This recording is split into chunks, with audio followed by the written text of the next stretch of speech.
சாத்தூர் அருகே தேர்தல் பறக்கும் படையினர் உரிய ஆவணமின்றி கொண்டுவரப்பட்ட ரூபாய் 1,17,000 பணம் பறிமுதல் செய்தனர்.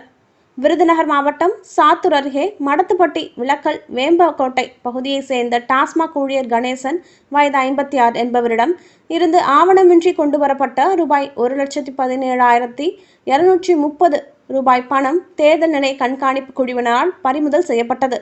தமிழகத்தில் சட்டமன்ற தேர்தல் நடைபெற இருப்பதையொட்டி தமிழகம் முழுவதும் தேர்தல் நடத்தை விதிகள் கடைபிடிக்கப்பட்டு வருகின்றன.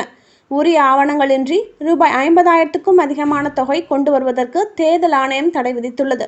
மேலும் தேர்தல் ஆணையம் உத்தரவின் பேரில் வருவாய்த்துறையினர் மற்றும் காவல்துறையினர் ரோந்து பணியில் ஈடுபட்டு வருகின்றனர். இந்நிலையில் சாத்தூர் அருகே மடத்துப்பட்டி விளக்கல் சாத்தூர் வட்டார வளர்ச்சி அலுவலர் போத்திராஜ் தலைமையில் சார்பு ஆய்வாளர் சுப்ராஜ் தலைமையிலான காவல்துறையினர் அடங்கிய நிலையான ஆய்வுக்குழு இரவு நேர வாகன சோதனை மேற்கொண்டு இருந்தனர். அப்பொழுது மடத்துப்பட்டியில் வெம்பக்கோட்டை சாலை வழியே இருசக்கர வாகனத்தில் சென்ற நபரை நிறுத்தி சோதனை செய்தபொழுது அவரிடம் ரூபாய் 1,17,230 ரூபாய் பணம் இருப்பது தெரியவந்தது. மேலும் அவரை விசாரணை செய்தபோது அவர் வெம்பக்கோட்டையை சேர்ந்த கணேசன் வயது 56 என்பதும் மடத்துப்பட்டி அருகே உள்ள அரசு மதுபான கடை ஊழியர் என்பதும் தெரியவந்தது. பணி முடிந்து அரசு மதுபான கடையில் விற்பனை செய்த பணத்தை கொண்டு வருவதாகவும் தெரிவித்தார்.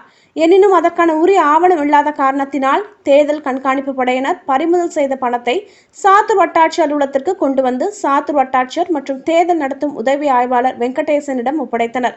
மேலும் அரசு மதுபான கடை ஊழியர் கணேசனிடம் இதுபோன்று உரிய ஆவணங்களின்றி பணம் கொண்டு வரக்கூடாது என்றும் இந்த பணத்திற்கான முறையான ஆவணத்தை காண்பித்து பணத்தை பெற்றுக்கொள்ளுமாறு அறிவுறுத்தினர்.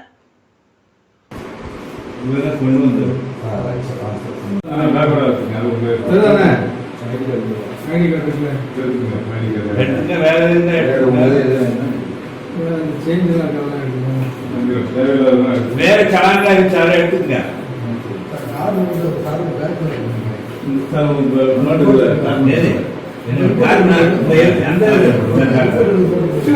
நிறைய இருக்கு.